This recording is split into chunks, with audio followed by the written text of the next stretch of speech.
Hello everyone, Assalamu alaikum. How are you all? I hope you are well. Welcome back to my channel in this new video.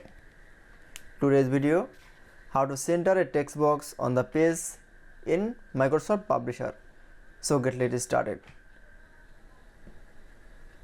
At first open your Publisher document. In this video, I will show center text box on the page is simple way.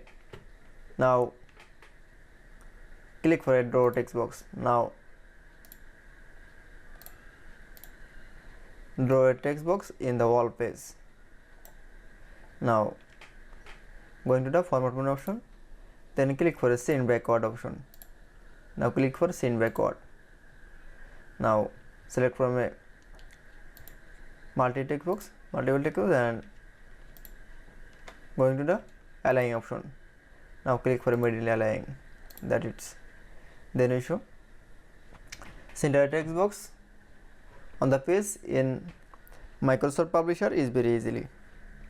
I hope to enjoy the video. Please like, comment, share and subscribe my channel. Thanks for watching.